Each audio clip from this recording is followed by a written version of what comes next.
Class 11 आपने complete कर चुके हैं। क्लास 11 आप लोग कंप्लीट कर चुके हैं। अब आप आ चुके हैं क्लास 12 में, और क्लास 12 में केमिस्ट्री का जो सिलेबस है वो आपका हमने बोर्ड पे लिख दिया है। टोटल इसको समझाएंगे भी कैसे क्या करना है। कुछ चैप्टर के जो सिलेबस हैं वो काट दिए गए हैं बोर्ड द्वारा।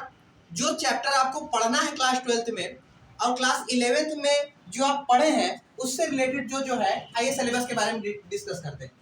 तो सबसे पहला जो चैप्टर है आपके बुक में दिया होगा क्रिस्टलीय, जो ठोसी अवस्था है, जो सॉलिड स्टेट है उसको है, लेकिन वो काट दिया गया है। लेकिन पहला चैप्टर आपका स्टार्ट कहाँ से होगा? सॉल्यूशन से। दूसरा चैप्टर आपका स्टार्ट होगा इलेक्ट्रोकेमिस्ट्री, जिसको वैद्युत रसायन भी कहते हैं। इसमें आपको बैटरी सेल के बारे में पढ़ना है, इसमें आपको विद्युत वाहक बल, इसमें आपके राउल्ट का नियम, सारी चीजें पढ़ना है।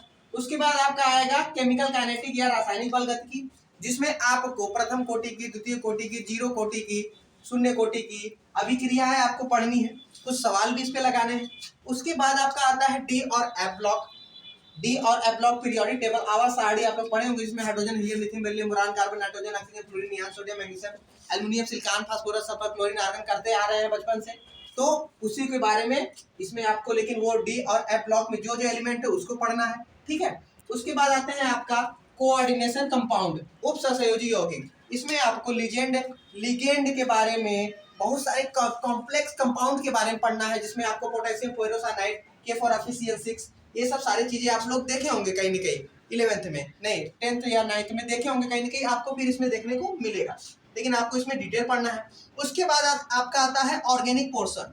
ऑर्गेनिक मतलब कार्बनिक रसायन, जो आप लोग कक्षा 11 में आईपीएससी जब पढ़ रहे थे तो उसमें आप लोग हेलो एल्केन मतलब ये आपका CH3Cl, ये आप ऐसा कुछ कर रहे थे क्लास 11th में।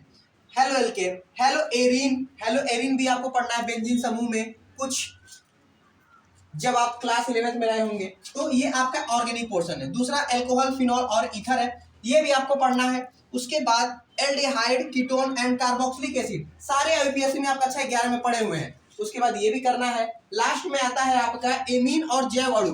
कक्षा 11 के बायोलॉजी में, कक्षा 11 के बायोलॉजी जो लिया होगा वो जैव अणु पूरा पढ़ा होगा, जो लेकिन जो नहीं लिया होगा कोई दिक्कत नहीं, 12 में आपको केमिस्ट्री में बायोमॉलिक्यूल या जैव अणु पढ़ना है, एमीन में पढ़ना है। तो आपका 6, 7, 8, 9, 10, 1, 2, 3, 4, 5 चैप्टर जो है वो ऑर्गेनिक का है, जिसमें आपको मैक्सिमम समय लगता है 3 मंथ मिनिमम हो जाएगा, सबसे कम समय में ये हो जाएगा। उसके बाद आपका टोटल 1, 2, 3, 4, 5 ये इनऑर्गेनिक पोर्शन है। इसमें फिजिकल भी आता है, इनऑर्गेनिक और फिजिकल, इसमें आपको पढ़ना है। इसमें भी 3 महीने 3.5 महीने समय लगते हैं। तो 6 महीने का 12th का आपका सिलेबस है। अप्रैल से शुरू होगा, अप्रैल, मई, जून, जुलाई, अगस्त, सितंबर, अक्टूबर के लास्ट आते आते, नवंबर के लास्ट आते आते आपका सिलेबस फिनिश हो जाएगा, अगर आप प्रॉपर क्लास करते हैं तो। नहीं तो बहुत लोग सिलेबस भी नहीं खत्म कर पाते और जनवरी तक चले जाते हैं, फिर परेशान रहते हैं कैसे कैसे पढ़े, ठीक है। तो हम लोग प्रॉपर क्लास करिए और एक एक चैप्टर को शुरू करिए। तो हम लोग 12th का स्टार्ट करेंगे। सबसे पहला चैप्टर सॉल्यूशन।